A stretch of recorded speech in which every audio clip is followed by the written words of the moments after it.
explore, then answer. How to respond better to questions. Okay, so imagine with me a dialogue between a parent and a tutor. The parent has a problem. His young boy has problem in grade school. He's not doing well in math. And so the parent asked a tutor for help. And the parent said to the tutor, how many drills will I give my son so that he will learn? And the tutor gave it some thought. And he said to the parent, what makes you think drills are the answer? And the parent was taken aback. Well, isn't it that the more practice you give to my son, the better he'll be?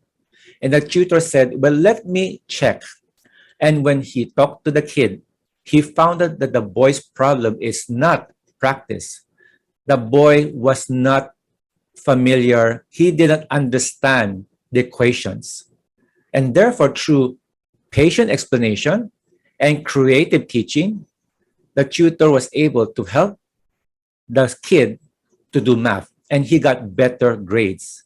Can you imagine if the tutor did what the parent wanted, just drill after drill after drill, but the poor kid doesn't know about the equation? Torture, diba? And that's where now we have this particular mindset that when somebody asks you a question, don't answer right away. Explore what is behind that question. And that's where we now have the mindset of explore, then answer, ETA.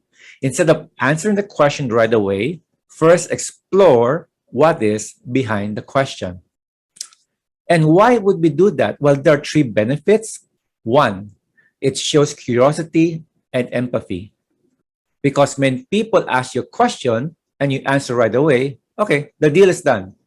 But if you take the extra effort, extra time, extra active listening, you'll come across as somebody who's curious. You want to understand the other person, and you can even identify with the concern behind the question.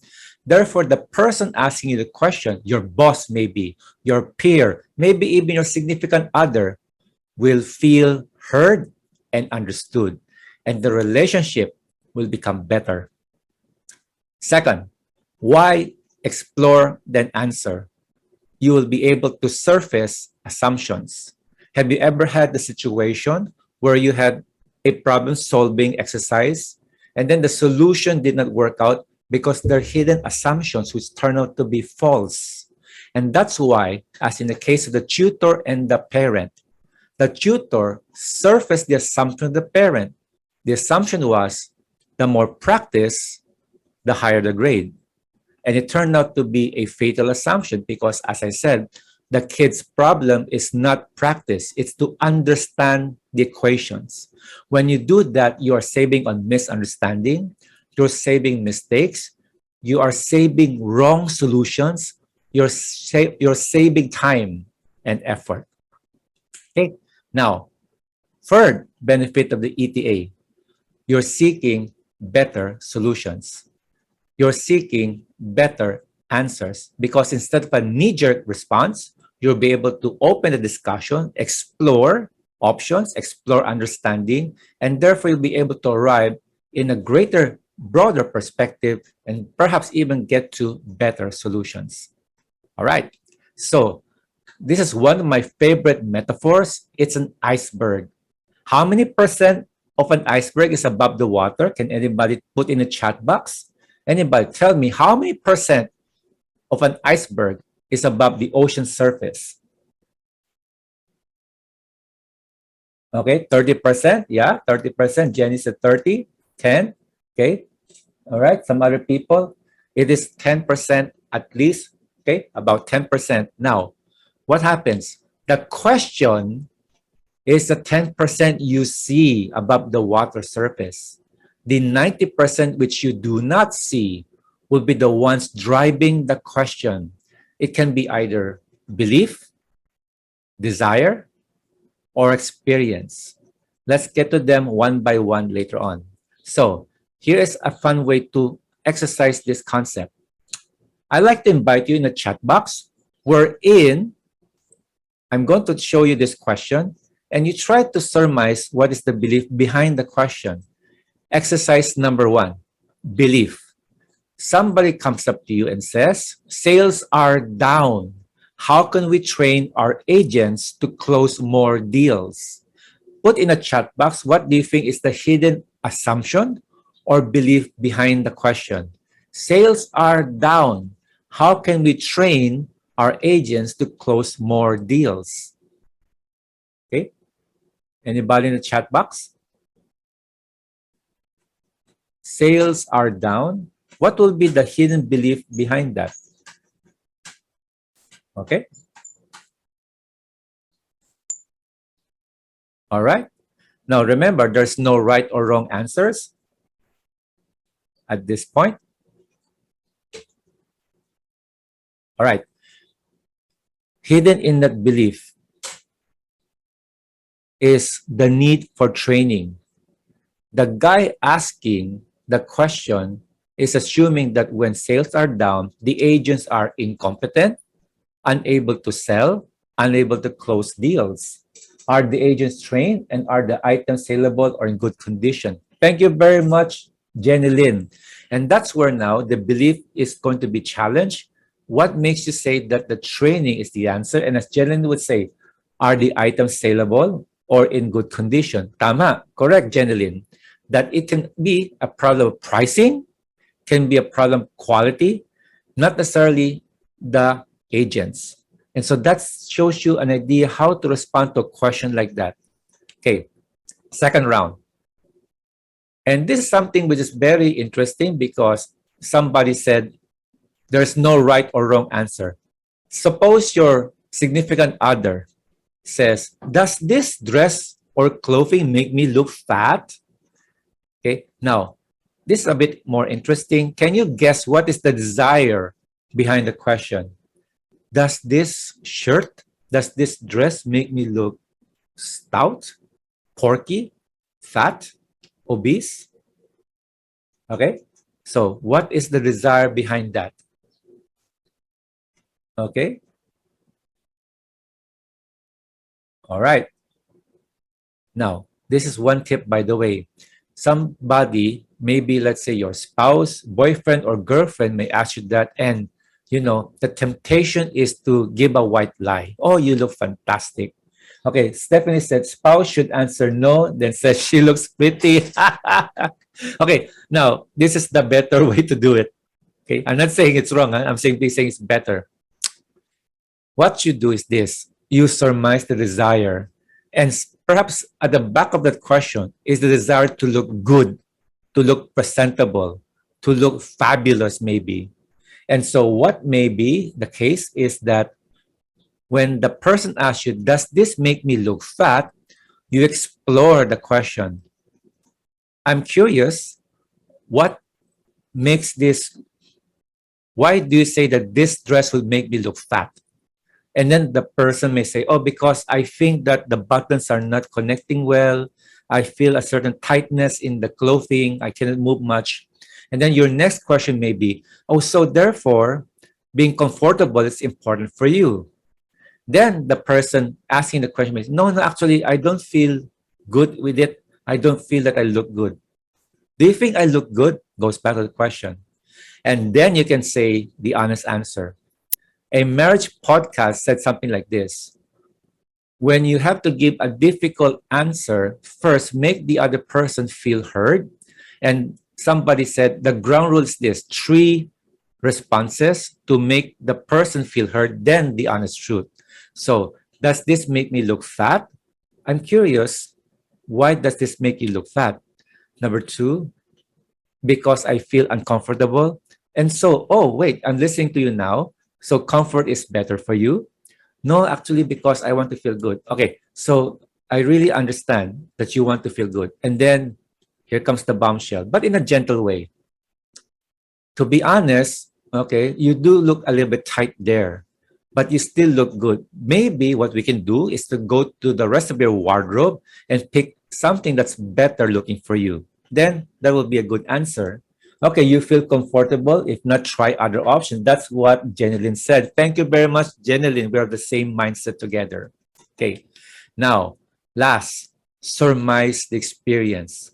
And this is something for sales, maybe even let's say for production people. Okay. You said this product will solve my problem, Mr. Salesperson. Why should I believe you? In the manufacturing floor, you said this instrument will solve the production problem. Why should I believe you?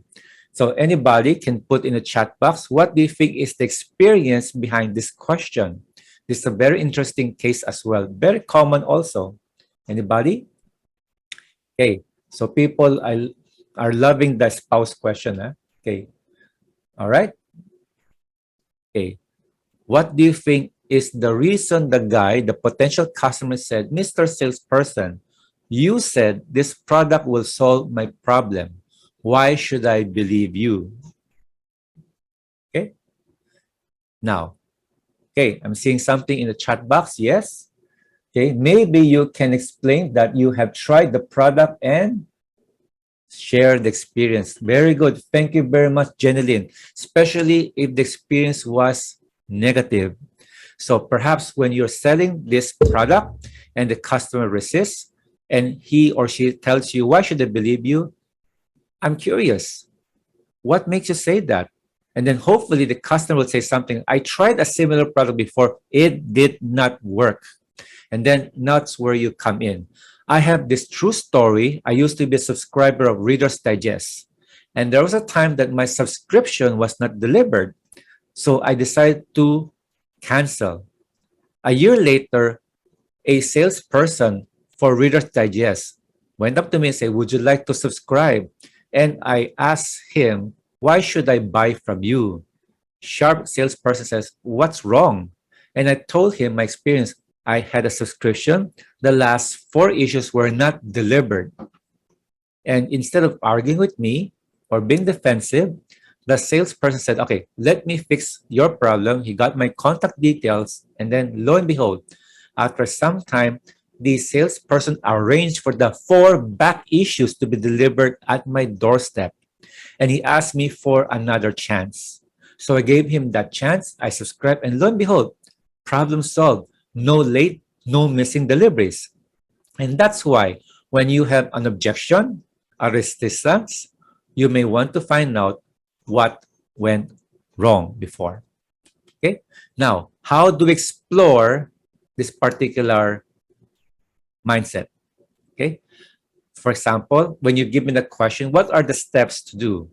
The first one is to do a safe opening. A safe opening, because when somebody asks you a question and you respond with a question, you may come across as, being insensitive or not so competent to answer. So you do a little safe thing. You will say something like, that's a good question. You're affirming the guy. I'm curious. And you're exhibiting curiosity. You're exhibiting, I want to learn more. Here's another great tip. I want to give you a good answer. And of course, who would not object? Okay, I'll give you time, Mr. Nelson, to give me a good answer. Okay. Now, the next step would be a permission check. Would you mind telling me what's behind the question? What's your experience? Okay, what do you think is going on? May I ask you to share?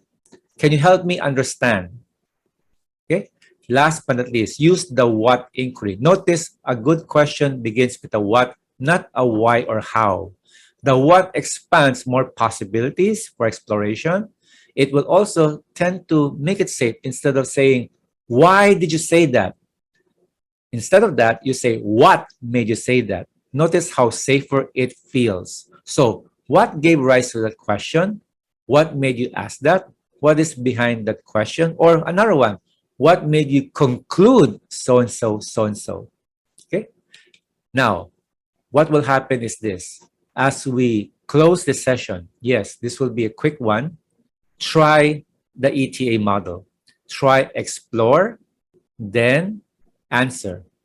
Then you find out what's the BDE, belief, desire, experience. And therefore, what will happen? You'll be known for your wisdom, empathy, and effectiveness. That's it for today. And then, yes, we're going to have a question answer later on. But please, you will be pleased to know that if you miss an LJB talk of mine before, I have a YouTube channel where I have all those videos there. It's at Nelson TD, at Nelson TD. Please subscribe to the YouTube channel, get a lot more learning, not just for career, but also on personal life, purpose, and also for spirituality. Let's continue the conversation. For more resources, follow me at LinkedIn, Instagram, and Twitter. As I said, subscribe to my YouTube channel. You can contact me at nelsontd.com at gmail.com. Visit my website also, nelsontd.com, for more info, more resources, and also I have a blog wherein it's going to be helpful for you.